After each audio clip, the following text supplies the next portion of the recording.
Hello class, मैं आपका स्वागत करता हूं यूट्यूब चैनल जीपी क्लासेस में। और आज की क्लास आपके लिए बहुत ज़्यादा स्पेशल होने वाली है। आप डिस्प्ले देख के आप समझ गए होंगे कि आज की क्लास आपके लिए कितना यूजफुल होने वाली है। मैं आपको ये बात इसलिए कह रहा हूँ, आप पूरी थ्योरी पढ़ लेते हो, सारे मॉडल पढ़ लेते हो, आपको ये नहीं पता चलता इस मॉडल से क्वेश्चन कैसे बनते हैं, इस मॉडल से क्वेश्चन कैसे कैसे और बन सकते हैं। ठीक है, इस थ्योरी का मेन बेसिक चीज क्या है, इस थ्योरी ने किस पे मेन फोकस किया है, आखिर चिंपैंजी है तो थ्योरी किसने दिया था, मार्केटिंग मिक्स है अगर हमने एडवांस बनाया तो एडवांस को हम किस नाम से जानते हैं, जो नॉर्मल है जो बेसिक है हम उसको किस नाम से जानते हैं। तो आज की क्लास में हम एक एक चीज डिस्कस कर करके पढ़ेंगे, यानी कि आज हम पढ़ने वाले नहीं है, आज हम कुछ स्पेशल कुछ नया सीखने वाले हैं। पढ़ते तो हम रोज है, आज हम कुछ नया सीख के जाएंगे। ठीक है, आज हम कुछ नया सीखेंगे, पक्का सीखेंगे।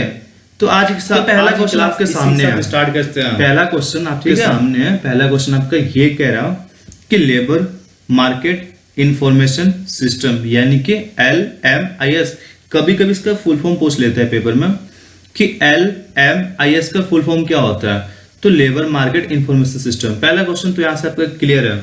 दूसरा, ये किसने क्रेडिट किया था, किसने इसको बनाया था इंडिया में, तो किसने बनाया था, NSDA ने। अगर हम NSDA के फुल फॉर्म के बारे में बात करें तो इसका होता है नेशनल स्किल डेवलपमेंट एजेंसी। यहाँ पे क्लियर हो गया आपको, इसका फुल फॉर्म भी आ जाएगा, इसका भी पूछ सकता है आपका।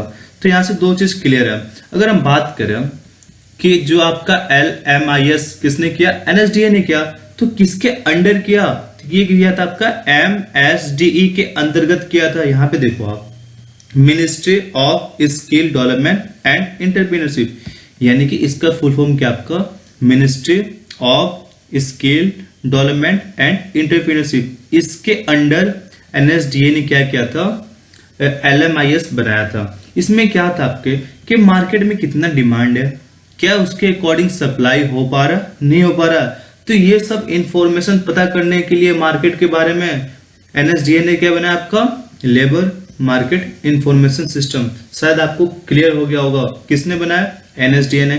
किसके अंडर बनाया, तो MSDE के अंतर्गत बनाया था। क्लियर है।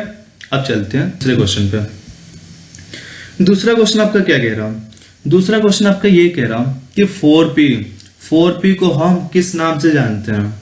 तो आपको पता है, सबसे पहले आप चीजों को क्या करते हो, आप चीजों के बेसिक जानते हो, यानी कि आप जानते हो उसकी परंपरागत, उसका बेसिक नाम क्या है। तो सबसे पहले अगर मार्केटिंग मिक्स के बारे में बात करें तो सबसे पहले होता है हमारा बेसिक। क्या होता है बेसिक, यानी कि परंपरागत। तो हम 4P को किस नाम से जानते हैं, हम 4P को जानते हैं ट्रेडिशनल मार्केटिंग मिक्स, यानी कि हम बोलते हैं इसको परंपरागत मार्केटिंग मिक्स। क्लियर है। अब देखते हैं इसमें होता है क्या। यहाँ पे आपको मेंशन है मार्केटिंग मिक्स, इसमें 4 है, आपके यहाँ पे दिख रहा होगा 4P। क्या है 4P, यानी कि जो P है वो 4 बार रिपीट है। पहले का मतलब आपका होता है प्रोडक्ट, प्राइस, प्रमोशन और प्लेस। पहला आपका प्रोडक्ट, प्राइस, प्रमोशन और प्लेस। ये जो 4P आपके 4P हैं, तो ये हमारा बेसिक था। सबसे पहले हमने स्टार्ट किया था 4P से। अब 4P को हम किसके नाम जानते हैं, परंपरागत मार्केटिंग मिक्स, यानी कि ट्रेडिशनल मार्केटिंग मिक्स। आपको क्लियर है। हमने क्या किया, इसको एडवांस बनाया, और एडवांस बनाने के लिए हमने क्या किया, हमने क्या इसमें 3P हमने ऐड किया। क्या किया हमने, 3P ऐड किया, तो इसका नाम हो गया एक्सटेंडेड मार्केटिंग मिक्स। यानी ऐड करना यानी कि एक्सटेंड करना। क्लियर है। तो इस नाम से हम जानते हैं एक्सटेंडेड मार्केटिंग मिक्स। ये आपका 7P है, ये आपका 4P है। क्लियर है। अब अगला क्वेश्चन देखते हैं। तीसरा क्वेश्चन में आपका ये मेंशन है NSQF का संचालन कौन करता है। हमने पीछे देखा कि NSDA किसका संचालन करता है, किसको क्रिएट करता है, तो LMIS को करता है। ठीक है। यहां पे भी आपका ये क्वेश्चन है कि NSQF यानी कि नेशनल स्किल, ठीक है, क्वालिफिकेशन फ्रेमवर्क, इसका फुल फॉर्म भी पूछ लेता है आपका, नेशनल स्किल क्वालिफिकेशन फ्रेमवर्क। ठीक है। तो इसका संचालन किसने किया था, NSDA ने किया था, नेशनल स्किल डेवलपमेंट एजेंसी। ठीक है। यहाँ पे आप ध्यान से देखो तो NSDN NSDC किया था आपको, SSC के किया था, और NSQ जो आपका क्वेश्चन ये है। अभी हमने पिछले क्या पढ़ा कि NSDN किसका क्रिएट किया था, तो LMIS, इसका फुल फॉर्म क्या होता है, लेबर मार्केट इंफॉर्मेशन सिस्टम। शायद आपको क्लियर है। NSQF आ जाए आपका, LMIS आ जाए, तो आपको हमेशा किसको प्रीफर करना है, NSDA को। किसको करना है, अगला क्वेश्चन क्या कह रहा है आपको? क्लियर है। अटेंशन प्लस इंटरेस्ट, अगर हम दोनों को ऐड करते हैं तो हमें क्या मिलता है, हमने क्या किया, अटेंशन को इंटरेस्ट के साथ जोड़ा में, तो हमें मिला कंसंट्रेशन। क्या मिला हमें, कंसंट्रेशन। हाँ, अगर हम फीलिंग के बारे में बात करें तो हम अंडरस्टैंडिंग प्लस थिंकिंग को ऐड करते हैं तो हमें मिलता है फीलिंग। एबिलिटी प्लस इंटरेस्ट को जो अगर जोड़ते हैं तो हमें मिलता है capacity. Ability plus interest, clear है। एबिलिटी प्लस इंटरेस्ट जोड़ेंगे तो हमें मिलेगा कैपेसिटी। अगर हम बात करें कंसंट्रेशन तो आपके सामने है। परफॉर्मेंस के बारे में बात करें तो हम नॉलेज को हम अगर स्किल के साथ जोड़ दें, और जोड़ने के साथ साथ अगर हम एटीट्यूड के साथ मल्टीप्लाई करें तो हमें मिलता है परफॉर्मेंस। क्लियर है, आगे बढ़।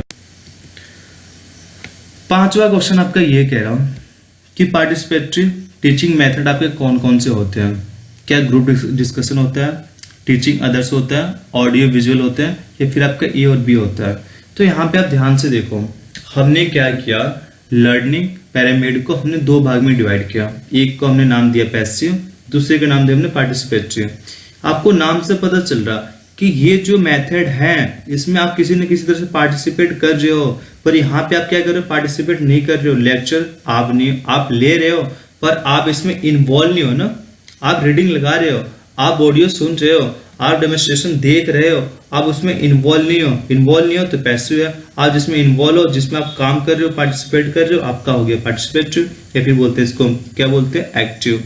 तो इसमें आपका जीडी आ गया। जीडी में आप हिस्सा लेते हो, आप प्रैक्टिस करते हो, ठीक है, आप टीचिंग अदर मेथड यूज करते हो, तो ये भी आपका पार्टिसिपेटरी हो गया। क्लियर है। तो यहाँ पे आपका क्या हो जाएगा, यहाँ पे देखो आप, तो यहाँ पे आपका जीडी भी आ जाएगा और आपका क्या आ जाएगा, टीचिंग अदर्स का भी आ जाएगा। तो आप किसके साथ जाओगे, ए और बी, यानी कि डी। इसका क्या हो जाएगा, आपका डी हो जाएगा।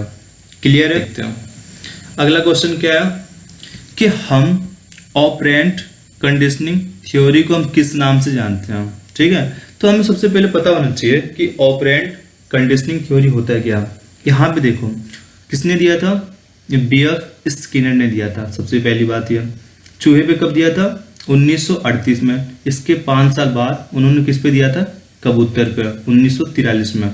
क्लियर है। अब देखते हैं इसके सामने देखो किसी तरह से स्टिमुलस नहीं दिख रहा है ना। स्टिमुलस यानी ऐसा सामान जिससे देख के लालच आ जाए, यानी कि खाना वगैरह हो गया आपका, ये क्या है, स्टिमुलस है। क्या है, स्टिमुलस है।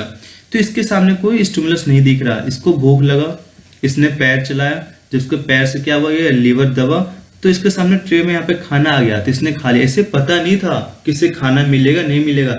इसने रिस्पॉन्स दिखाया और रिस्पॉन्स के वजह से क्या हुआ, इसको खाना मिला। ठीक है, फिर इसने फिर इसने एफर्ट दिखाया, इसको खाना मिला। यानी कि ऑपरेंट कंडीशनिंग की थ्योरी ये कहती है इसका मेन फोकस किस पे है, रिस्पॉन्स पे है। छोटे बच्चों को हम रिस्पॉन्स इसलिए वेरी गुड देते हैं कि जो छोटे बच्चे होते हैं आगे बढ़ के उन्हें पता चले कि हम उन्हें जब सपोर्ट करेंगे, हम उन्हें रिस्पॉन्स देंगे तो अच्छा काम करेंगे, अगर हम मना करेंगे तो नहीं करेंगे। क्यों, उन्हें पता नहीं होता है कि ये काम अच्छा है नहीं है। ठीक है, तो इस थ्योरी ने किस पे फोकस किया था, रिस्पॉन्स पे। किस पे किया था, रिस्पॉन्स पे। तो हम इसको किस नाम जानते हैं, रिस्पॉन्स स्टिमुलस थ्योरी। शायद आपको क्लियर हो गया होगा। ठीक है, रिस्पॉन्स स्टिमुलस थ्योरी। अगला क्वेश्चन देखते हैं। तो इसमें ये मेंशन है कि आप 7 दिन में कितना % भूल जाते हो। तो इसका डाटा देख लेते हैं। 20% में 42%, 1 घंटे में 46, 9 घंटे में 64, 24 घंटे में 66, 48 आवर्स में हम भूल जाते हैं 70%, 7 दिन में भूल जाते हैं हम 75, और 30 दिन में ये परसेंटेज बढ़ के बहुत ज्यादा हो जाता है। कितना हो जाता है, 79। तो यहाँ पे किसकी बात कर रहे हैं, 7 दिन के लिए। तो यहाँ पे देखो आप 7 दिन में कितना मेंशन है, 75। तो इसका क्या हो जाएगा आपका 75। क्लियर है, आगे बढ़े। अब देखो अगला क्वेश्चन देखते हैं। अगला क्वेश्चन बहुत प्यारा है कि जो माइक्रो टीचिंग होता है उसमें कितने साइकिल होते हैं। आप ध्यान रखना, साइकिल और स्टेप आपके सेम है, ये अलग अलग नाम नहीं है। ये नाम भले में अलग है पर आपके दोनों सेम है, चाहे साइकिल हो चाहे स्टेप हो। तो साइकिल स्टेप देख लेते हैं कौन कौन से होते हैं। तो ये आपके होते हैं 6 टाइप के, प्लान, टीच, फीडबैक, फिर रीप्लान, रीटीच, रीफीडबैक। ठीक है, कितने हो गए? 6 हो गया। तो इसका क्या हो जाएगा आपका 6। एक बार और हम देख लेते हैं। कभी कभी क्या होता है, साइकिल पूछ लेता है तो साइकिल आपके कितने हो गए? 6 हो गए। स्टेप कितने हो गए? 6 हो गया। कभी कभी आपसे पूछ लेता है कि माइक्रो टीचिंग कितने फेसेस होते हैं, तो ये आपके होते हैं 3। पहला कौन सा होता है आपका? प्री एक्टिव फेस, दूसरा आपका होता है इंटर एक्टिव फेस, और तीसरा होता है आपका पोस्ट एक्टिव फेस। इसमें क्या करते हो आप? सीखते हो, इसमें प्रैक्टिस करते हो, इसमें आप क्या करते हो? उसको ट्रांसफर करते हो। तो शायद आपको क्लियर हो गया होगा। तो इसका हो जाएगा आपका 6 आपके स्टेप या साइकिल होती हैं। और फेसेस कितने होते हैं? 3। अगर एलिमेंट के बारे में बात करें तो इसके एलिमेंट होते हैं 3 एलिमेंट, 3 फेस और 6 साइकिल या फिर स्टेप्स। आगे बढ़ते हैं। अगला क्वेश्चन ये है कि ब्लूम्स टैक्सोनॉमी जो ओरिजिनल था इसको कब बनाया गया था? तो ब्लूम्स टैक्सोनॉमी जो ओरिजिनल था हमने बनाया था, यहाँ पे ध्यान से देखो, सबसे पहले बना था 1956 में, फिर हमने इसको रिवाइज किया था। कब हुआ था? 2001 में। तो इसमें कुछ मॉडिफिकेशन वगैरह है, लास्ट में देखेंगे। जो पहले ये वर्ड आया था, जो पहले शब्द थे, इस पे फोकस था नाउन पे।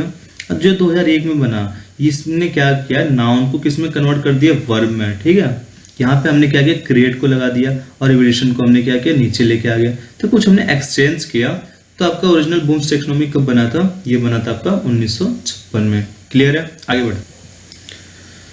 अगला क्वेश्चन आप ध्यान से देखो, इसमें क्या मेंशन है कि presentation meaning of the part of teaching, यानी कि जब आप टीचिंग लेते हो, जब आप पढ़ाते हो, तो उसमें 4 स्टेप होते हैं। एक होता है प्रिपरेशन, दूसरा होता है प्रेजेंटेशन, तीसरा होता है आपका एप्लीकेशन और चौथा होता है आपका टेस्ट। तो प्रिपरेशन में आप क्या करते हो? प्रिपरेशन में आपको क्या करना है, कैसे करना है, इसकी जानकारी, यानी कि प्रिपरेशन में आपका ये हो जाएगा। एक इसकी बात करा प्रेजेंटेशन की, तो प्रेजेंटेशन में आप क्या करते हो? आप उसमें चीज़ों को शो करते हो और बताते हो। क्या करते हो? आप चीज़ों को शो करते हो और बताते हो, यानी कि आपका इसका क्या हो जाएगा? ऑप्शन नंबर बी हो जाएगा। क्या हो जाएगा? बी हो जाएगा। और जो हमारा तीसरा स्टेप है टीचिंग का, क्या है? एप्लीकेशन। उसमें क्या करते हो? आप गाइड करते हो, बच्चों से प्रैक्टिस कराते हो और उन्हें करेक्ट चीज़ों को कराते हो आप। ठीक है, अगला स्टेप है आपका टेस्ट। टेस्ट में क्या करते हो? एक तरह से बच्चों के लेवल को जांच करते हो। उसका लेवल पहले क्या था, अब उसका लेवल अब क्या हो गया। ठीक है, ये आपका प्रिपरेशन, ये आपका प्रेजेंटेशन, ये आपका एप्लीकेशन और ये आपका टेस्ट। क्लियर है? आगे ये क्वेश्चन देखो, बहुत प्यारा क्वेश्चन है। वही है, टेस्ट की क्या मीनिंग होता है अभी मैंने आपको बताया था। इसका होता है आपका evolution of the level of the learning, यानी कि हम लेवल को चेक करते हैं, उसका लेवल क्या है और अब क्या इंप्रूवमेंट हुआ। आगे देखते हैं। अगला क्वेश्चन आपका ये है कि एटीट्यूड का दूसरा नाम क्या है। ठीक है, तो हमारे जो स्किल होते हैं जनरली 3 टाइप के होते हैं। यहाँ आपको दिख रहा होगा जो हमारे डोमेन लर्निंग है 3 टाइप के हैं। कौन कौन से? कॉग्निटिव, दूसरा हमारा साइकोमोटर, तीसरा हमारा अफेक्टिव। ठीक है, तो जो हमारा यहाँ पे आप ध्यान से देखो, यहाँ पे क्या एटीट्यूड, यहाँ पे क्या एटीट्यूड, यानी एटीट्यूड के बारे में बात करा। तो जो हमारा अफेक्टिव डोमेन होते हैं, ठीक है, ये किससे रिलेटेड होते हैं? हमारे फीलिंग से होते हैं। किससे होते हैं? फीलिंग से, हमारे हार्ट से होते हैं। तो ये क्या होता है? हमारा एटीट्यूड होता है, इमोशनल होता है। तो हम एटीट्यूड का दूसरा नाम क्या आपका? ये आपका हो गया अफेक्टिव स्किल। क्लियर है? अगर बात करें हम कॉग्निटिव स्किल, तो ये आपके नॉलेज से रिलेटेड है। किससे? नॉलेज से, आपके हेड से लिया जाता है। अगर हम साइकोमोटर की बात करें तो ये डूइंग से होता है, अपने हैंड से करते हैं हम। इसका दूसरा नाम क्या है? स्केल। अगर यहाँ पे क्वेश्चन ये होता स्केल को हम दूसरे नाम से किससे जानते हैं, तो साइकोमोटर स्केल। या फिर आपसे ये पूछता है डूइंग किससे रिलेटेड है आपका, तो डूइंग आपका किससे है? साइकोमोटर से। नॉलेज कॉग्निटिव और आपका इमोशनल या फिर एटीट्यूड अफेक्टिव। तो इसका हो जाएगा आपका अफेक्टिव। क्लियर है आपका? आगे बढ़े, चलो देखते हैं अगला क्वेश्चन क्या आपका। अभी हमने क्या पढ़ा? 4P पढ़ा। 4P को किस नाम जानते हैं? ट्रेडिशनल मार्केटिंग मिक्स, यानी कि परंपरागत मार्केटिंग मिक्स। अब हमने क्या किया, उसमें हमने 3P और ऐड कर लिए। अब हमने क्या किया? 7P बना दिया। तो 7P हमने बनाया उसको, तो अब हम उसको किस नाम से जानेंगे? Extended marketing mix. क्यों? क्योंकि हमने उसमें 3P ऐड किया, यानी कि एक्सटेंड किया। हमने क्या किया? एक्सटेंड किया। तो इसलिए हम इसको किस नाम से जानते हैं? Extended marketing mix. अब ये पूछ रहा कि हमने जो 3P ऐड किया, हमारे स्टार्टिंग में कौन से थे? प्रोडक्ट, प्राइस, प्रमोशन और प्लेस। अब हमने क्या किया, इन 4P के अलावा हमने 3P हमने और ऐड किया। तो ये क्वेश्चन आपका यही पूछ रहा कि अलग से हमने जो 3P हमने ऐड किया उसका नाम क्या है। तो उसका नाम हम देखते हैं क्या है आपका। प्लेस हो गया, प्राइस हो गया, प्रमोशन हो गया और आपका क्या हो गया? प्रोडक्ट हो गया। अब बचा हमारा 3। यहाँ पे आप देखो क्या बचा है? प्रोसेस, पीपल और फिजिकल एविडेंस।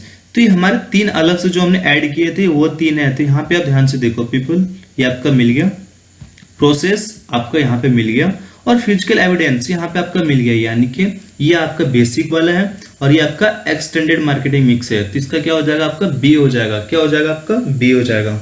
क्लियर है? पीपल, प्रोसेसेस और फिजिकल एविडेंस। क्लियर है? आगे बढ़ते हैं। यहाँ पे आप ध्यान से देखो, अब क्या है, हमने 4P पढ़ लिया, 7P देख लिया हमने और अगला स्टॉप है आपका 8P। हमने क्या किया, आज के टाइम पे हम किस पे फोकस करते हैं? क्वालिटी पे। किस पे फोकस करते हैं? क्वालिटी पे। अगर आपकी क्वालिटी बेस्ट है तो उसकी प्रोडक्टिविटी भी बहुत ज़्यादा बढ़ेगी। तो आपका जो 8P है इसमें हमने क्या किया है, जो 8वां P हमने लिया है, ये 8वां P का मतलब क्या है? क्वालिटी और प्रोडक्टिविटी। ठीक है, तो इसका हो जाएगा आपका डी। थोड़ा सा हम देख लेते हैं। पहला हमारा था प्रोडक्ट, फिर था हमारा था उसका क्या था? प्राइस, फिर था उसका प्रमोशन, फिर था उसका प्लेस। ये हमारे 4 पहले के थे जो बेसिक वाले थे। फिर हमने 3 और कौन से ऐड किया? पीपल, प्रोसेस और फिर हमने क्या किया? Physical evidence. ये और ये हमारे पहले के थे। क्लियर है? उसके बाद हमने क्या ऐड किया था? ये किया था, ये किया था, ये किया था। ये हमारे किस में आए थे? 7P में आए थे। पर यहाँ पे बात हो रहा हमारा किसके बारे में बात हो रहा है? 8P के बारे में बात हो रहा है। तो 8P हमने एडिशनल क्या लिया यहाँ पे? प्रोडक्टिविटी और क्वालिटी। क्या लिया हमने? प्रोडक्टिविटी और क्वालिटी। यानी कि हमारा जो 8वां P है कौन सा है? प्रोडक्टिविटी और क्वालिटी। इसका हो जाएगा हमारा डी ऑप्शन। क्लियर है? चलो आगे बढ़ते हैं। अगला क्वेश्चन हमारा ये है, ये देखो आप, ये जो क्वेश्चनिंग करते हैं ना, इस टाइप के स्टेप आते हैं कि पहले नंबर पे क्या आएगा, दूसरे नंबर पे क्या आएगा, तीसरे नंबर पे क्या आएगा, चौथे नंबर पे कौन सा आएगा। तो सबसे पहले आपके पहले नंबर पे आता है आस्क। इसमें क्या करते हैं? टीचर बच्चों से क्वेश्चन पूछता है। इसमें वो नाम नहीं लेता, ध्यान रखना। इसमें क्या होगा, जो टॉपिक इंस्ट्रक्टर आपको पढ़ा रहा है इसमें बच्चों से क्वेश्चन पूछेगा, इसमें नाम नहीं लेगा। फिर थोड़ा सा पॉज हो जाएगा। वो इसलिए होगा कि इतने टाइम में बच्चा उस क्वेश्चन को समझने की कोशिश करेगा। फिर क्या होगा, अगले स्टेप में वो बच्चे को कॉल करेगा, उसका नाम लेगा और फिर उससे क्वेश्चन पूछेगा। अगले स्टेप में क्या होगा, वो उसके बात को ध्यान से सुनेगा। हाँ, पर यहाँ पे ये ध्यान से सुनना, वो उसके अगर यहाँ पे ट्रेनिज गलत बता रहा है तो यहाँ पे आपका टीचर इंस्ट्रक्टर उसके बात को बीच में रोकेगा नहीं। चाहे गलत बताया चाहे सही बताया, वो उसके बात को पूरी तरह से सुनेगा और लास्ट में बिल्कुल लास्ट में उसको बताएगा कि आपने जो भी जवाब दिया सही है। अगर गलत दिया तो यहाँ पे लास्ट में उसको क्या करेगा, लास्ट में उसको ये बताएगा कि आपने जो जवाब दिया गलत है। फिर लास्ट में रिस्पॉन्स देखेगा कि जब टीचर ने उस बच्चे को बताया कि आपने गलत बताया तो क्या उसका रिस्पॉन्स, क्या जवाब आपको देना चाहता है, नहीं देना चाहता है। फिर क्या करेगा इंस्ट्रक्टर, किसी दूसरे लड़के का नाम लेगा और क्वेश्चन रिपीट करेगा और वो पूछेगा। अगर उस लड़के ने सही जवाब दिया तो इस पहले लड़के से कहेगा आप ध्यान से सुनो और आप भी देने की कोशिश करो। तो ये पूरा स्टेप होता है। तो इसके अकॉर्डिंग क्या हो जाएगा, हमारा सी हो जाएगा। पहले नंबर पे आपका आस्क आएगा, दूसरे पे आपका पॉज, फिर तीसरे पे कॉल, चौथे पे आपका आएगा लिसन, फिर पांचवें पे रिस्पॉन्स और छठे पे आएगा आपका रिपीट। क्लियर है? अगला क्वेश्चन है आपका ये है, वार्म कलर कौन कौन से होते हैं। तो वार्म कलर आपके 3 होते हैं, रेड, ऑरेंज और येलो। ये इसलिए होते हैं क्योंकि इनका जो इफेक्ट होता है हमारे आंखों पे बहुत ज्यादा होता है, कैचिंग। तो इसका क्या हो जाएगा, आपका ऑप्शन नंबर डी हो जाएगा। क्या हो जाएगा, डी हो जाएगा। क्लियर है? आगे बढ़। अगला क्वेश्चन आपका ये है कि जब हम प्रेजेंटेशन देते हैं तो हम उसमें कौन सा रूल यूज करते हैं, कौन सा नियम हम यूज करते हैं। ठीक है, जब हम प्रेजेंटेशन देते हैं तो उसमें कौन सा नियम यूज करते हैं, तो हम उसमें करते हैं एसोसिएशन। क्यों? इसका मतलब होता है सहभागिता, यानी कि आप उसमें क्या करते हो, एक दूसरे का सहयोग लेते हो।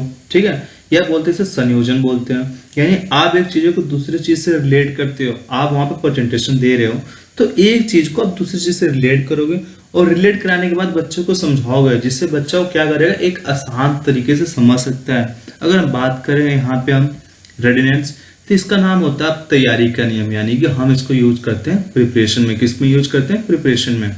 और हमारा एसोसिएशन का नियम कहाँ पे हो गया? प्रेजेंटेशन में। और ये आपका एक्सरसाइज, यानी यहाँ पे आप चीजों क्या करते हो? एक्सरसाइज कराते हो। इसका दूसरा नाम क्या है? फ्रीक्वेंसी का नियम। क्या बोलते हैं इसको? फ्रीक्वेंसी का नियम। यहाँ पे क्या होता है, आप बच्चों क्वेश्चन को बार बार एक्सरसाइज कराते हो। तो ये आपका हो गया एप्लीकेशन में यूज करते हो, इसको प्रिपरेशन में यूज करते हैं और इसको प्रेजेंटेशन में करते हैं। शायद आपको क्लियर हो गया होगा। अगला क्वेश्चन देखते हैं। इसमें यह है कि जो हमारा इलेक्ट्रिकल इक्विपमेंट होता है उसका कलर क्या होता है? तो इंडियन स्टैंडर्ड के अकॉर्डिंग उसका कलर होता है आपका ऑरेंज। क्या होता है? ऑरेंज होता है। क्लियर है? आगे अगला क्वेश्चन आपका ये कह रहा कि जो आपके सामने एक अभी डायग्राम आने वाला है, आपको वो देख के बताना है कि ये डायग्राम कौन सी थ्योरी है।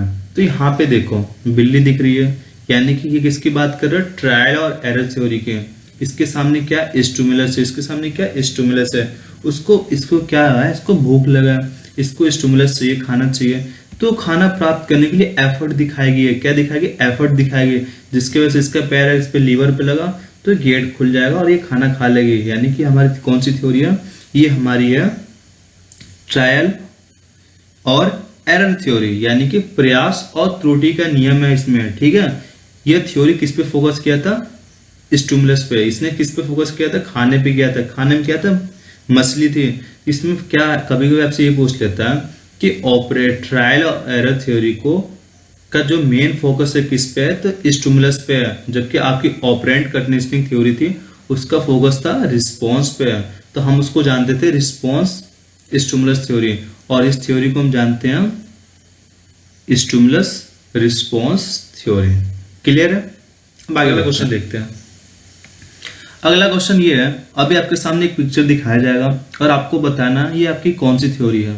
अब आपको दिख रहा होगा एक चिंपैंजी, एक बंदर, यहाँ पे उसने क्या किया? अलग अलग बॉक्स को एक के ऊपर एक रखा और केला तोड़ने की कोशिश कर रहा। अगले में उसने क्या किया? एक रॉड लिया और केला तोड़ने की कोशिश कर रहा है। यानी कि यहाँ पे क्या हो रहा है? वो अपने इनसाइड का यूज कर रहा है, अपने दिमाग का यूज कर रहा है। ठीक है, तो ये आपकी अलग अलग थ्योरी के नाम दे रखे हैं। तो इसमें आपसे ये पूछा जा रहा ये थ्योरी आपकी कौन सी है? ठीक है, तो ये आपकी थ्योरी कौन सी है? इनसाइड थ्योरी है। कौन सी थ्योरी है आपकी? ये आपकी है इनसाइड थ्योरी। क्लियर है? आगे बढ़ते। किसने दिया था? ये दिया था आपका गेस्टाल्ट, यानी कि कॉलर साहब ने दिया था। ठीक है, आगे बढ़ते हैं। एक्सपेरिमेंट किसने किया था? कॉलर ने किया। अब देखते हैं अगला क्वेश्चन। ये आपके सामने डायग्राम दिखाया जा रहा। अब ये पूछा जा रहा है आपके ये थ्योरी का नाम क्या है? तो यहाँ पे आप ध्यान से देखो, इस चूहे के सामने क्या? इसके सामने कोई स्टिमुलस नहीं है। अभी पिछले वाले क्वेश्चन में क्या था? अभी आपने पिछले क्वेश्चन में देखा था कि उस बिल्ली के सामने क्या खाना रखा हुआ था, पर इसके सामने कोई खाना नहीं है। यानी कि ये थ्योरी क्या है? इसका जो मेन फोकस है किस पे है? रिस्पॉन्स पे है। ठीक है, किस पे है? रिस्पॉन्स पे है। तो इसकी आपकी कौन सी थ्योरी है? ये आपकी है ऑपरेंट कंडीशनिंग थ्योरी। किसने दिया था? वी.एफ. स्किनर ने दिया था। कब दिया था? 1938 में। इसके 5 साल बाद उन्होंने किस पे दिया था? कबूतर पे दिया था। इस थ्योरी किस नाम से जानते हैं हम? रिस्पॉन्स स्टिमुलस, यानी आरएस थ्योरी के भी नाम से जानते हैं। ठीक है, आगे अगला क्वेश्चन क्या है? तो अगला क्वेश्चन आपका ये कह रहा है, एक होता है आपका मेंटर, एक होता है मेंटर। इनके बीच में जो पार्टनरशिप होती है हम उसे बोलते हैं मेंटरिंग। क्या बोलते हैं उसको? मेंटरिंग। तो ये कह रहा है इन दोनों के बीच में जो रिलेशनशिप होता है हम उसको कैसे कंसिडर करते हैं? तो हम उसको मानते हैं गुरु और शिष्य के तरह। हर शिष्य, ये आपका गुरु हर इंस्ट्रक्टर नहीं हो सकता, कोच नहीं हो सकता, काउंसलर नहीं हो सकता। ये आपकी प्रॉब्लम को समझेगा, ये आपकी प्रॉब्लम को दूर करेगा और आपको डिसीजन लेने के काबिल बनाएगा। ये क्या है? आपकी परफॉर्मेंस जो खराब चल रही है उसको इंकरेज करेगा। इंस्ट्रक्टर क्या? आपको एजुकेशन देगा, आपको स्किल देगा। ठीक है, ये स्किल हर किसी को दे सकता है, पर गुरु अपना स्किल, अपना विजडम, अपना नॉलेज हर किसी को नहीं देगा। अपने सेलेक्टेड, अपने पहले तो सिलेक्ट करेगा उसके लिए शिष्य कौन है और उसको अपना विजडम और अपना स्किल देगा, अपना नॉलेज देगा। ठीक है, तो मेंटर और मेंटी का जो रिलेशनशिप होता है आपका गुरु और शिष्य की तरह होता है। क्लियर है? आगे बढ़ते हैं। अगला क्वेश्चन ये है कि जो आपके माइंड होता है, सबसे पहले क्या होता है, मेमोरी के 4 स्टेप होते हैं। कौन कौन से होते हैं? पहला आपका होता है रजिस्ट्रेशन, दूसरा रिटेंशन, तीसरा रिकॉग्निशन, चौथा आपका रिकॉल। तो रजिस्ट्रेशन में क्या करते हो, आप मैसेज को स्टोर कर लेते हो, पर वो मैसेज कुछ टाइम बाद आपके दिमाग से स्किप होने लगते हैं, डिलीट होने लगते हैं। तो हम चाहते हैं कि जो हमारा कंटेंट है, जो हमारा मैसेज है, हमारे माइंड में एक लंबे टाइम तक बना रहे, परमानेंट बना रहे। तो हम उसको किस नाम से जानते हैं? रिटेंशन के नाम से जानते हैं। किस नाम से जानते हैं? रिटेंशन के नाम से जानते हैं। इसके लिए हम फ्रीक्वेंसी का यूज करते हैं, रिसेंसी का यूज करते हैं, और बहुत से नियम है इसका यूज करते हैं हम। ठीक है, इसके बारे में मैं डिस्कस कर चुका हूँ। आपने नहीं देखा तो अपना पिछला वीडियो देख सकते हो, उसमें मैंने पूरा एक्सप्लेन किया है। तो इसका आपका हो जाएगा रिटेंशन। क्या हो जाएगा? रिटेंशन। क्वेश्चन देखते हैं। ये क्वेश्चन बहुत अच्छा क्वेश्चन है। यहाँ पे आप ध्यान से देखो, यहाँ पे ये कह रहा कि जो आपका डेलकॉन एक्सपीरियंस है उसमें आपका लो एब्स्ट्रैक्ट क्या चीज है, क्या बताता है आपका लो एब्स्ट्रैक्ट, यानी कि what is low abstract experience in the Edgar Dale cone of the experience. यानी कि डेलकॉन एक्सपीरियंस में लो एब्स्ट्रैक्ट, यानी कि आपका ये पूछ रहा कि लो एंगल ऑफ एब्स्ट्रैक्शन। तो आपका क्या चीज है, ये आपके सामने इतनी चीज दिखाई दे रहे हैं। यहाँ पे आप देखो, यहाँ पे लो चीज है, तो आपका क्या है? Direct purposeful experience. यहाँ पे हाई है, यहाँ पे क्या है? Verbal and text. यहाँ पे अगर हाई मेंशन होता तो हम इसके साथ जाते हैं, पर यहाँ पे मेंशन क्या है? लो एंगल के बारे में। तो कहाँ पे हम? कंक्रीट पे है, तो हम किसके साथ जाएंगे? डायरेक्ट पर्पजफुल एक्सपीरियंस, यानी कि हमारा हो जाएगा ऑप्शन नंबर सी। यहाँ पे आपको समझ में नहीं आ रहा होगा कि लो एब्स्ट्रैक्ट क्या होते हैं और हाई एब्स्ट्रैक्ट क्या होता है। जब आपको कोई वर्बल सुनाया जाएगा, आपको पिक्चर दिखाया जाएगा, तो आप एक तरह से आइडिया लगाओगे, अनुमान लगाओगे, इमेजिनेशन लोगे, आप एक तरह से सोचोगे क्या होगा नहीं होगा। आपका मतलब एक तरह से बहुत विचार करने वाले हो। ठीक है, तो आप विचार करने का जो एंगल है ना, यहाँ पे बहुत ज्यादा होगा। पर यहाँ पे क्या है, आप चीजों को खुद कर रहे हो, आप खुद उसमें पार्टिसिपेट कर रहे हो, आप यहाँ पे खुद अपने सेल्फ कर रहे हो। जब आप कोई प्रोग्राम आप खुद कर रहे हो तो आपको एक तरह से आइडिया लगाने की कोई जरूरत नहीं है। क्यों? आप वो काम आप खुद कर रहे हो, यानी आपका जो अनुमान लगाने का जो तरीका है अब बहुत कम हो जाएगा। ठीक है, तो यहाँ पे क्या आ जाएगा? Direct purposeful experience. कभी कोई आपसे ये पूछ लेता है कि जो डेलकॉन एक्सपीरियंस है इनका मेन फोकस किस पे था, तो मेन फोकस था डायरेक्ट पर्पजफुल एक्सपीरियंस। यहाँ पे देखो, इसके अंदर इतना एरिया डेवलप हो रहा है, आपका इतना एरिया डेवलप हो रहा है, यानी कि यहाँ पे सबसे ज्यादा एक्सपीरियंस हमें मिल रहा है, हमें ज्यादा नॉलेज मिल रहा है। पर इसके ऊपर जैसे आप जाओगे हमारा नॉलेज धीरे धीरे कम होता है, यानी यहाँ पे बढ़ता जाएगा। ऊपर से नीचे आते हैं ना यहाँ पे, तो हमारा नॉलेज बढ़ता जाएगा। सबसे मैक्सिमम क्या होता है? हमारा डायरेक्ट पर्पजफुल एक्सपीरियंस पे, और एंगल हमारे यहाँ पे बहुत कम होता है। किसका एंगल? एब्स्ट्रैक्ट का। किसका एंगल? एब्स्ट्रैक्ट का। शायद आपको क्लियर हो गया होगा। अब हम देखते हैं अगला क्वेश्चन। इसमें क्या है? Knowledge plus skill. अभी मैंने पीछे डिस्कस किया था, अगर आपको याद हो तो जब हम नॉलेज को स्किल को प्लस करते हैं तो हमें मिलता है कॉम्पिटेंसी। क्या मिलता है हमें? कॉम्पिटेंसी, यानी कि हमारे अंदर कुछ अद्भुत जो क्षमता है हम उसको बोलते हैं कॉम्पिटेंसी। क्लियर? बढ़ते हैं। अगला क्वेश्चन हमारा ये है कि वर्ड प्रोजेक्टर, ठीक है, किस इंस्ट्रूमेंटल टेक्नोलॉजी के अंतर्गत आता है? तो हमारे जो इंस्ट्रूमेंटल टेक्नोलॉजी है 3 टाइप के होते हैं। तो जो हमारा ओवरहेड प्रोजेक्टर आपको दिख रहा होगा, ये है आपका OHP। इसमें क्या है? यहाँ पे हम ट्रांसपेरेंसी शीट रखेंगे, उसके ऊपर जो मेंशन होगा तो ये क्या करेगा? प्रोजेक्टर डिस्प्ले बोर्ड पे आपको शेयर करेगा, यानी इसमें बस विजुअल होगा, आपका ऑडियो नहीं होगा। ठीक है, तो जब जो प्रोजेक्टर आपके विजुअल होते हैं, ऑडियो नहीं होते हैं, ये आपके मीडियम में आते हैं। किस में आते हैं? आपके मीडियम में आते हैं। तो इसका हो जाएगा आपका मीडियम इंस्ट्रक्शनल टेक्नोलॉजी। क्लियर है? आगे बढ़। अगला क्वेश्चन ये है कि DLP।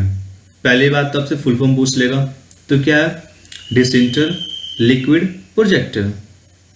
कभी कभी आपसे फुल फॉर्म भी पूछ लेता है, तो क्या है इसका? डिसेंटर लिक्विड प्रोजेक्टर। ये आपका थोड़ा सा एडवांस होता है, यानी कि एक तरह से मल्टीमीडिया प्रोजेक्टर होता है। इसमें आपका ऑडियो विजुअल दोनों होता है, यानी कि एक तरह से एडवांस प्रोजेक्टर है।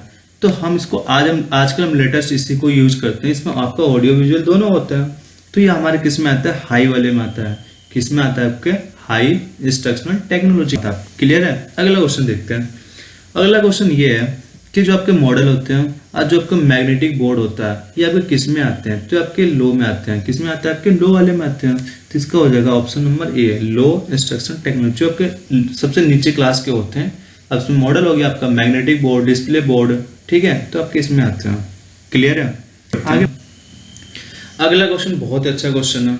इसमें ये कह रहा है आपके मल्टीमीडिया किस में आता है आपका, तो मल्टीमीडिया आपको नाम से पता चल रहा है इसमें मीडिया क्या मल्टी, एक से ज्यादा है। जब एक से ज्यादा है यानी कि ऑडियो भी है इसमें, विजुअल भी आपका, तो ये किस में आएगा आपका हाई वाले में आ जाएगा। किस में आ जाएगा, हाई इंस्ट्रक्शनल टेक्नोलॉजी। क्लियर है। अगला क्वेश्चन आपका ये है कि जो आपका विजुअल प्रोजेक्टेड एड है, यानी कि हमारे जो प्रोजेक्टेड एड होते हैं, यहाँ पे आप ध्यान से देखो, ये हमारा क्या है ओवरहेड प्रोजेक्टर है। इसमें क्या है, इसमें जो ट्रांसपेरेंट शीट पे जो मेंशन है, जो लिखा हुआ है, इसने क्या किया डिस्प्ले बोर्ड को उसको प्रोजेक्ट कर दिया।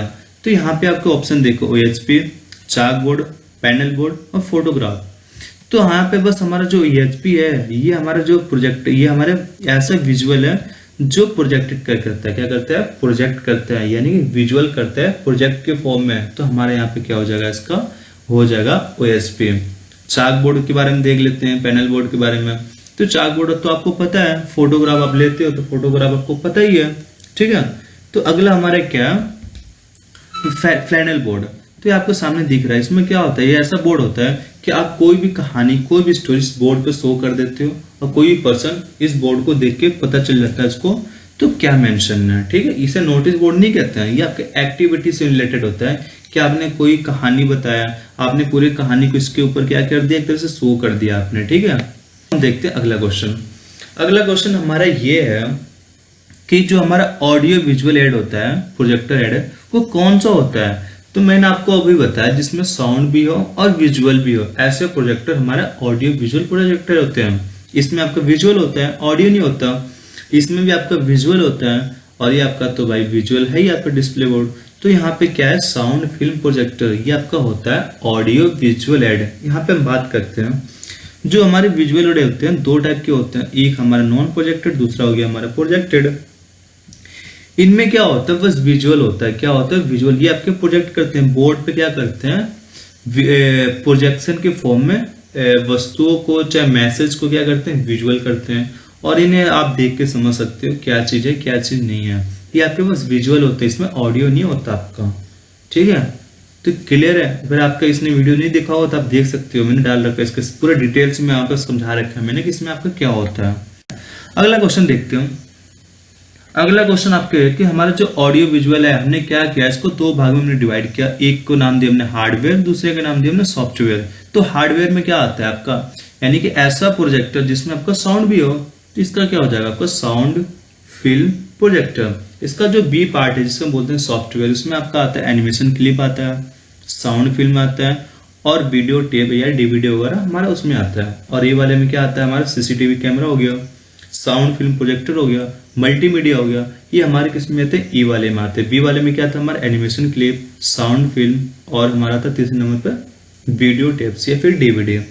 क्लियर है। ये आपके बी में है, ये आपके ए में। सीसीटीवी किस में आपके ए वाले में है। ऑडियो विजुअल एड्स जो है आपके हार्डवेयर वाले पार्ट में आते हैं। क्लियर है। अब देखते हैं अगला क्वेश्चन। ये आपका आज के टाइम में लेटेस्ट यूज करते हैं, इसमें आपका ऑडियो विजुअल दोनों आता है। मैंने इसका पूरा डिटेल्स में एक वीडियो डाल रखा है, वहां पे आपका क्या है कि वहां पे इंस्ट्रक्शनल टेक्नोलॉजी या फिर टीचिंग एड्स के नाम से होगा, तो आप वहां पे देख सकते हो। अगला क्वेश्चन देखते हैं। अगला क्वेश्चन आपका ये है कि इसमें से आपका ऑडियो एड कौन सा है। अगर बात करें टीचिंग एड के बारे में, लर्निंग एड, तो हमारे तीन टाइप के होते हैं, ऑडियो विजुअल और ऑडियो विजुअल। हमने क्या किया, इन दोनों को दो दो भाग में डिवाइड किया, ए और बी। ए मतलब हार्डवेयर, बी मतलब सॉफ्टवेयर। पर जो हमारे विजुअल हैं हमने इसको ऑलरेडी दो भाग में डिवाइड किया, प्रोजेक्टेड और नॉन प्रोजेक्टेड। यानी ऐसा विजुअल जो प्रोजेक्शन के फॉर्म में करें, और दूसरा जो पार्ट है नॉन प्रोजेक्टेड, यानी कि विजुअल तो करें पर किसी तरह से प्रोजेक्शन आपका ना करें, ठीक है। तो फिर हमने भी इसको दो भाग में डिवाइड किया है, प्रोजेक्टेड ए और बी, यानी कि हार्डवेयर सॉफ्टवेयर। तो यहाँ पे आपसे बात कर रहा है ऑडियो एड आपका कौन सा है, तो इसमें आपका है मैग्नेटिक टेप। कौन सा है, मैग्नेटिक टेप। ये आपका क्या है, ऑडियो विजुअल। इसमें साउंड भी होता है आपका और साथ ही साथ क्या होता है आपका विजुअल भी होता है। ये आपका मीडियम में आता है, किसमें आता है, मीडियम में आता है। ये आपका विजुअल है, ठीक है। मैग्नेटिक बोर्ड, यह भी आपका विजुअल है। ये आपका क्या है, और ठीक है। तो आपके सामने ये फिगर दिखाई दे रहा, ये आपका क्या है, मैग्नेटिक टेप। क्लियर है, आगे बढ़े, चलो करते हैं। अब आपसे ये पूछ रहा कि थ्योरी का आपको नाम बताना है। एक पिक्चर आपके सामने ये शो हो रहा, आपको ये देखना है और आपको इसका नाम बताना है, ठीक है। कि यहाँ पे देखो, ये डॉगी है, यहाँ पे घंटी, यहाँ पे खाना है, यानी ये कौन सा आपका क्लासिकल कंडीशनिंग थ्योरी है। इसको हम किस नाम से जानते हैं, सीआर थ्योरी के नाम से जानते हैं। किस नाम से जानते हैं, सीआर थ्योरी। अब यहाँ पे देखो चूहा है, इससे भी बाहर से खाना मिलता है, यानी कौन सी थ्योरी आपकी, ऑपरेंट कंडीशनिंग। ये आपकी सीआर थ्योरी। ये ऑपरेंट थ्योरी के मेन फोकस किस पे है, आपका रिस्पॉन्स पे है, यानी कि रिस्पॉन्स स्टिमुलस थ्योरी, यानी कि ये आपका सीआर थ्योरी हो गया। ये आपका स्टिमुलस नहीं सॉरी रिस्पॉन्स स्टिमुलस थ्योरी, यानी ये आपका सीआर थ्योरी हो गया और ये आपका हो गया रिस्पॉन्स स्टिमुलस थ्योरी, यानी आपका क्या हो जाएगा, ई और सी। क्या हो जाएगा, ई और सी। तो और सी आपका किस में, ई वाले में है, तो आपका हो जाएगा ए और सी। क्लियर है, ये आपका सीआर थ्योरी और ये आपका रिस्पॉन्स स्टिमुलस थ्योरी। क्लियर है, आगे बढ़ते हैं। हमारा अगला क्वेश्चन कि आपको भी इसमें क्या है, आपको मॉडल दिखाए जाएंगे और इस मॉडल में आपको बताना है कर्व-पैट्रिक मॉडल इसमें आपका कौन सा है, ठीक है। तो आपके सामने ये फिगर दिखाए जा रहे हो। हाँ, अब आपको ये बताना है क्या ये कर्व-पैट्रिक आपका ए है, क्या ये बी है, या फिर आपका सी है। यहां पे देखो क्या सी है या फिर डी है। तो कर्व-पैट्रिक में कितने मोड होते हैं आपके, 4 होते हैं। कौन से, पहला होता है आपका रिएक्शन, दूसरा होता है लर्निंग, तीसरा होता है आपका इम्पैक्ट, चौथा आपका रिजल्ट। ये कहाँ पे यूज करते हैं, जो हमारा ये एडी मॉडल होते हैं ना, उसके इवोल्यूशन में हम यूज करते हैं कर्व-पैट्रिक मॉडल हम वहां पे, ठीक है। क्लियर है आपको, तो इसका क्या हो जाएगा आपका, इसका हो जाएगा ऑप्शन सी। इसका क्या हो जाएगा, ऑप्शन नंबर सी हो जाएगा। ये आपका क्या है, डेलकॉन एक्सपीरियंस। ये क्या है आपका, ये आपका बूम्स टैक्सोनॉमी न्यू वाला है, न्यू वर्जन वाला 2001 में जो बना था। और ये आपका है, ये आपका है 5S। क्या है आपका, 5S। क्लियर है। अगला क्वेश्चन ये है कि इनमें से कौन आपका डेलकॉन एक्सपीरियंस है। तो डेलकॉन एक्सपीरियंस कौन सा है आपका, डेलकॉन एक्सपीरियंस आपका है इसमें ए। कितने लेवल है, 10 लेवल है।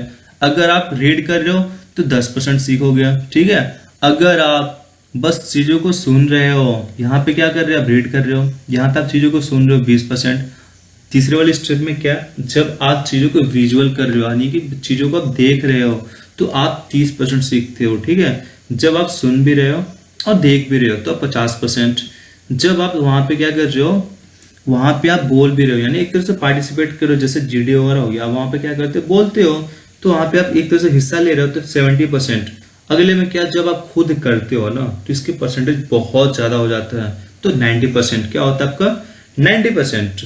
क्लियर है, तो हमारा इसका हो जाएगा ऑप्शन नंबर ए हो जाएगा। ये आपका डेलकॉन एक्सपीरियंस है, ये आपका बूम्स टैक्सोनॉमी, ये आपका कर्व-पैट्रिक, ये आपका 5S। क्लियर है, आगे बढ़े चलते हैं। अगला क्वेश्चन आपके ये पूछ रहा है कि एडी मॉडल कौन सा है इसमें, ठीक है। तो एडी मॉडल कौन सा है इसमें, तो यहां पे देखो आपका ए फॉर एनालिसिस, डी से डिजाइन, सेकेंड डी से आपका डेवलपमेंट, आई से आपका इंप्लीमेंटेशन और ई से मतलब आपका एवोल्यूशन। क्लियर है, तो इसका हो जाएगा ऑप्शन नंबर सी हो जाएगा। क्या हो जाएगा, ऑप्शन नंबर सी। ये आपका हो गया एडी मॉडल, ये हो गया आपका 5S, ये हो गया आपका बूम्स टैक्सोनॉमी और ये आपका हो गया डेलकॉन एक्सपीरियंस। पहला कब बना था, ये पहले बना था आपका 1956 में, सॉरी ये 1956 में। इसका न्यू वर्जन बना था आपका 2001 में। ये आपका पहला बना था 1946 में, थोड़ा सा हल्का सा अपडेट किया गया था। कब बना था, 169 में, यानी कि 1969 में बना था आपका, ठीक है, 1969। क्लियर है, चलो आगे अगला क्वेश्चन। अगला क्वेश्चन बहुत ही अच्छा क्वेश्चन आपका। इसमें आपका ये कहा गया जो एडी मॉडल है, उस एडी मॉडल में कितने स्टेप आपके यहाँ पे देखते हैं। तो एडी मॉडल हमारे कितने होते हैं, 5 है ना आपका। ए से आपका एनालिसिस, बी मतलब डिजाइन, डी मतलब सेकेंड, डी आपका डेवलप, 4I मतलब आपका इम्प्लीमेंट और ये मतलब आपका इवोल्यूट, ठीक है। तो आपसे ये पूछ रहा हूँ कि किस फेज में, ठीक है, लर्निंग ऑब्जेक्टिव से मतलब है, यानी आप चीजों को सीखते हो। तो यहाँ पे आप ध्यान से देखो, लर्निंग ऑब्जेक्टिव तो हमारे किस में है, यहाँ पे ध्यान से देखो मैं क्या कह रहा हूँ। ये क्वेश्चन आपसे ये कह रहा कि एडे मॉडल में जो इसमें एडे मॉडल में अलग अलग फेसेस होते हैं, ठीक है, 5 फेस आपके, तो किस फेस में ऑब्जेक्टिव लर्निंग ऑब्जेक्टिव आप सीखने का सीखते हो? तो यहाँ पे आप देखो लर्निंग ऑब्जेक्टिव, यानी कि हम किस में सीखते हैं? डिजाइन में। किस में सीखते हैं? डिजाइन में। क्लियर है? इसमें देखो क्या होता है, डिलीवरी फॉर्मेट होता है, एक्टिविटी करते हो, पहले में क्या करते हो? प्लानिंग करते हो, प्लानिंग क्या? एक्सरसाइज एनालिसिस करते हो, आप टास्क लेते हो, आप प्रॉब्लम के आइडेंटिफाई करते हो कि आप एक तरह से देखते हो कि उसको क्या जानकारी है, क्या जानकारी नहीं है, जिसे आप समझाना चाहते हो, उसकी नीड्स क्या है, वो पार्टिसिपेट कर रहा नहीं कर रहा। दूसरे वाले में क्या है? आप यहाँ पे चीज़ों को समझते हो, फॉर्मेट तैयार करते हो, एक्टिविटी करते हो, एक्सरसाइज करते हो। तीसरे वाले में क्या है? आप उसको डेवलप करते हो, उसको आपको क्रिएट करते हो, और आप उसको चीज को एक तरह से रिव्यू करते हो, ठीक है। पांचवें में क्या? आप उसको थोड़ा सा इम्प्लीमेंट कर रहे हो, आप थोड़ा उसको एडिशनल कर रहे हो, यानी कि ट्रेनिंग, इम्प्लीमेंटेशन, या फिर आप उसको ऑब्जर्व कर रहे हो। और लास्ट में क्या? उसके लेवल को आप जांच रहे हो, ठीक है, आप उसके बिहेवियर उसको आइडेंटिफाई कर रहे हो, आप उसका लेवल क्या एक तरह से इवोलेट कर रहे हो, ठीक है। तो इसका हो जाएगा आप ऑप्शन नंबर बी, यानी डिजाइन फेज में क्या करते हैं? चीजों को समझते हैं। आगे बढ़ते हैं, अगला क्वेश्चन देखते हैं। अगला क्वेश्चन वही क्वेश्चन है, इसमें आपसे ये पूछ रहा कि एडे मॉडल में कौन से फेस में हम प्रॉब्लम के आइडेंटिफाई करते हैं। तो मैंने आपको अभी बताया कि जो पहला केस होता है, हम इसमें प्रॉब्लम के आइडेंटिफाई करते हैं कि प्रॉब्लम कैसे आने वाली है, मैं बच्चों को क्या सिखाऊंगा, क्या चीज है, उसकी नीड्स क्या है, उसके टास्क क्या है, पार्टिसिपेट कर रहा है नहीं कर रहा।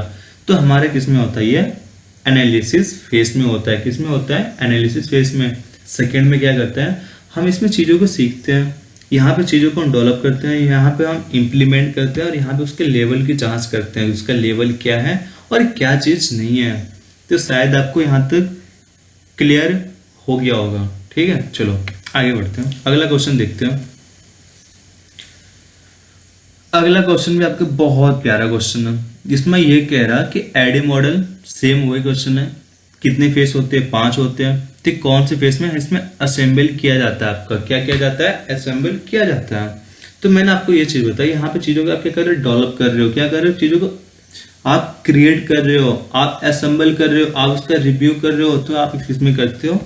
डेवलपमेंट में। यहाँ पे आपने क्या किया? चीजों के बारे में पता किया, यानी कि प्रॉब्लम को आइडेंटिफाई किया। यहाँ पे आप चीजों को जानने की फोकस उस पर करते हो, सीखने की कोशिश करते हो, यानी कि लर्निंग ऑब्जेक्टिव।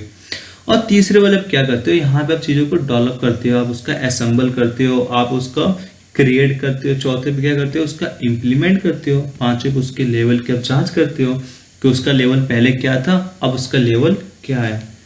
क्लियर है यहाँ तक? यहाँ तक किसी को डाउट नहीं है? चलो आगे बढ़ते हैं। तो इसका हो जाएगा हमारा सी ऑप्शन। क्या हो जाएगा?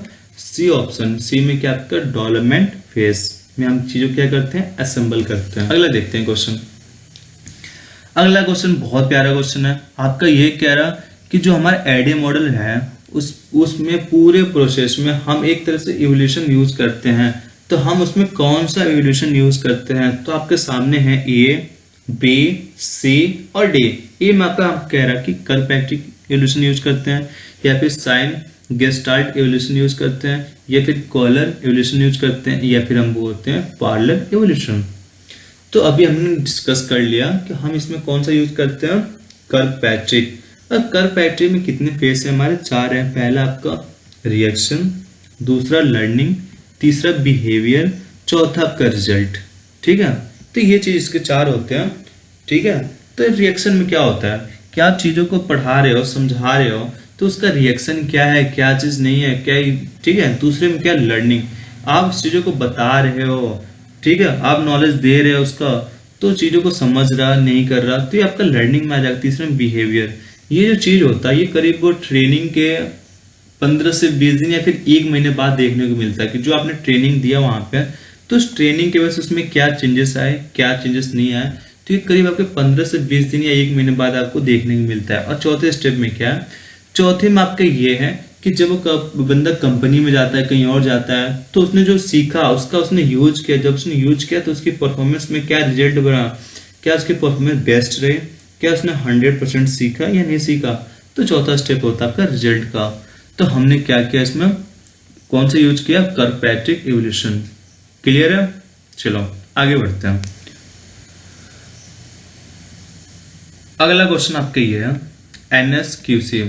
तो यहाँ पे होता है आपका NSQF, उसका फुल फॉर्म क्या होता है? National skill qualification framework. तो यहाँ पे ऐसे नहीं है, यहाँ पे आपका ये मेंशन है NSQF का फुल फॉर्म क्या होता है। तो स्टार्टिंग के तो आपके 3 सेम है, नेशनल स्किल क्वालिफिकेशन, लास्ट में अगर यहाँ पे F है तो इसका हो जाएगा फ्रेमवर्क, अगर यहाँ पे C है तो इसका हो जाएगा कमेटी। तो इसका हो जाएगा ऑप्शन नंबर बी, यानी कि national skill qualification committee. Clear है? क्वेश्चन देखते हैं। अगला क्वेश्चन आपका ये कह रहा कि जो हमारा बोम्स टैक्सोनॉमी है, ठीक है, उसके हायर लेवल पे, किस पे कह रहा है? उसके हाईएस्ट लेवल पे जो उसके फेसेस हैं, जो लेवल है, उस लेवल का नाम क्या है? तो सबसे पहले मैं आपको बता दूं बोम्स टैक्सोनॉमी कितने लेवल है? 6 लेवल है। कौन कौन से? Remembering, understanding, applying, analysing, evolution और क्रिएट। कितने आपके? 6। किसमें आपके? ये आपका है कॉग्निटिव डोमेन। इनमें कितने डोमेन थे? 3 थे। पहला था आपका कॉग्निटिव, दूसरा था आपका अफेक्टिव और तीसरा था आपका साइकोमोटर। पर इन्होंने जो पहला बनाया था, जो ओरिजिनल था, उन्होंने मेन फोकस किया था नॉलेज पे। पर जब इसका रिवाइज्ड बना 2001 में, तो वहां पे मेन फोकस था तीनों पे था। वहां पे कॉग्निटिव पे भी था और आपका अफेक्टिव पे भी था और साइकोमोटर पे भी था। तो आपके अगर फेसेस की बात करें तो यहाँ पे कितने आपके? 6 हैं। कितने आपके? 6 हैं। तो यहाँ पे पूछ रहा है कि हाईएस्ट लेवल पे कौन सा है? तो हाईएस्ट लेवल पे क्या आपका? क्रिएटिंग है, यानी कि क्रिएट आपका। तो इसका हो जाएगा आपका ऑप्शन नंबर ए हो जाएगा। क्या हो जाएगा? ए हो जाएगा, क्रिएट। क्लियर है? चलो आगे बढ़ते हैं, अगला क्वेश्चन देखते हैं। अगला क्वेश्चन आपका ये पूछ रहा है, वही है क्वेश्चन, कि जो हमारा बोम्स टैक्सोनॉमी होता है उसमें कितने कॉग्निटिव डोमेन जो होते हैं ना, 3 होते हैं आपके। कौन कौन से? कॉग्निटिव डोमेन, अफेक्टिव डोमेन और तीसरा होता है आपका साइकोमोटर डोमेन। तो उसमें आपको ये पूछ रहा है कि कॉग्निटिव डोमेन में कितने लेवल होते हैं। अभी मैंने आपको बताया कितने होते हैं? 6 लेवल होते हैं। यहाँ पे आप ध्यान से देखो, 1 2 3 4 5 और 6। तो कितने लेवल आपके? 6 लेवल हो गए। क्लियर है? चलो आगे देख। अगला क्वेश्चन क्या कह रहा हूं? वही क्वेश्चन है, विच इज द लोअर, यानी कि जो आपका बोम्स टैक्सोनॉमी है उसमें सबसे जो नीचे का लेवल है, उस लेवल को हम किस नाम से जानते हैं? ठीक है, जो आपका कॉग्निटिव डोमेन है, ठीक है, उसमें कितने लेवल आपके? 6 हैं। तो जो सबसे नीचे वाला लेवल है उसका क्या नाम है? तो उसका नाम देख लेते हैं। यहाँ पे देखो, सबसे ऊपर का था आपका क्रिएट था, सबसे नीचे क्या आपका रिमेम्बरिंग है। तो हम यहाँ पे क्या किसके साथ जाएंगे? रिमेम्बरिंग के साथ जाएंगे। तो इसका हो जाएगा ऑप्शन नंबर आपका बी है। कभी कभी आपसे पूछ लेता है रिमेम्बरिंग के कितने स्टेप होते हैं। तो इसके कितने स्टेप होते हैं? 4 होते हैं। कौन कौन से? रजिस्ट्रेशन, रिटेंशन, रिकॉग्निशन और रिकॉल। ठीक है, इसके बारे में अच्छे से डिफाइन किया है। रजिस्ट्रेशन मतलब क्या होता है? मैसेज को स्टोर करना। रिटेंशन मतलब उस मैसेज को बनाए रखना। और कॉग्निटिव मतलब उस मैसेज की पहचान करना। और रिकॉल मतलब उस मैसेज को प्रोड्यूस करना। तो 4 स्टेप होते हैं रिमेम्बरिंग के हमारे। क्लियर है? आगे देखते हैं अगला क्वेश्चन। अगला क्वेश्चन ये आपका कि जो बोम्स टैक्सोनॉमी है इसका न्यू वर्जन कब आया था? तो न्यू वर्जन जिसका है आपका, यहाँ पे ध्यान से देखो, 1956 में क्या था इसको? यहाँ पे आप ध्यान से देखो, जो इसका ओरिजिनल था कब आया था? इसका 1956 में। इसका रिवाइज्ड कब आया था, यानी न्यू वर्जन कब आया था? 2001 में। यहाँ पे इस पर मेन फोकस किस पे था? जो आपके सामने जो वर्ड दिखाई दे रहे, जो शब्द दिखाई दे, ये आपके कौन से नाउन है? पर जो 2001 में आया था, आप ध्यान से सुनो मैं क्या कह रहा हूँ। जब ये 1956 में आया तो ये जो शब्द यूज हुए थे ये था आपके नाउन। जब 2001 में आया तो हम किस फॉर्म में आए? ये नाउन के फॉर्म में नहीं आया, अब आ गया ये वर्ब के फॉर्म में।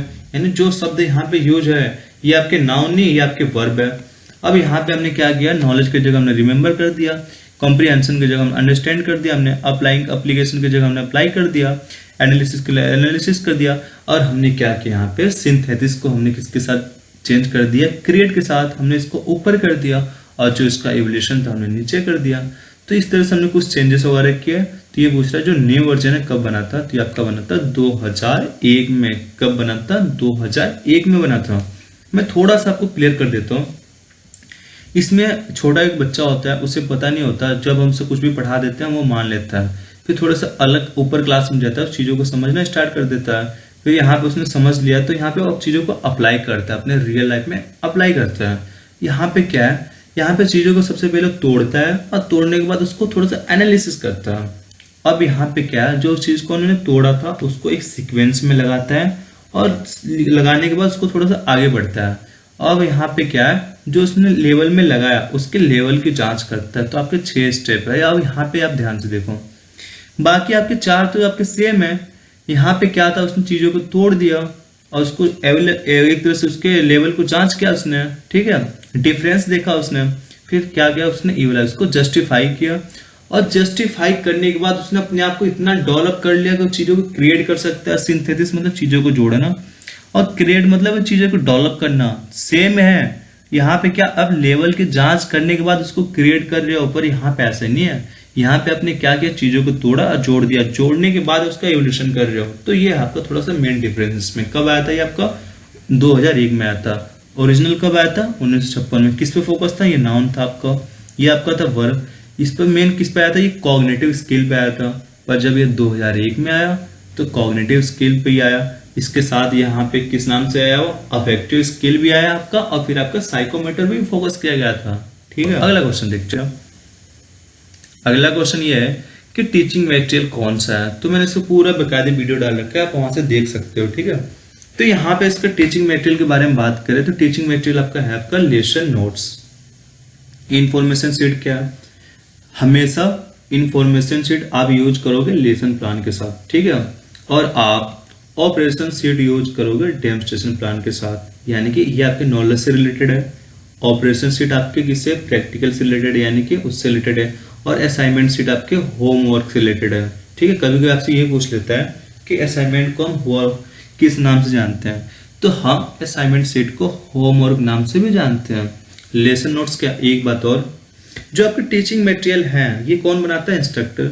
और जो आपके लर्निंग मटेरियल है कौन बनाता है, वो भी इंस्ट्रक्टर बनाता है। टीचिंग मटेरियल आपने पर्सनल यूज के लिए इंस्ट्रक्टर बनाता है, और लर्निंग मटेरियल बनाता है तो आपका इंस्ट्रक्टर ही है, पर किसके यूज के लिए बनाता है, वो देता है ट्रेनिज को यूज करने के लिए। क्लियर है, टीचिंग मटेरियल अपने पर्सनल यूज के लिए और लर्निंग मटेरियल ट्रेनिज के यूज के लिए। क्लियर है, चलो अगला क्वेश्चन आपका ये है कि जो आपका ऑब्जेक्टिव टाइप जो टेस्ट होते हैं तो इसमें कौन सा आपका, आउटलाइन ये आपका सब्जेक्टिव है, एक्सप्लेन सब्जेक्टिव, डिफाइन सब्जेक्टिव। अब यहाँ पे बाइनरी, बाइनरी का मतलब होता है इसमें हाई या लो। हाई मतलब 1, लो मतलब कि 0, यानी हाँ या ना।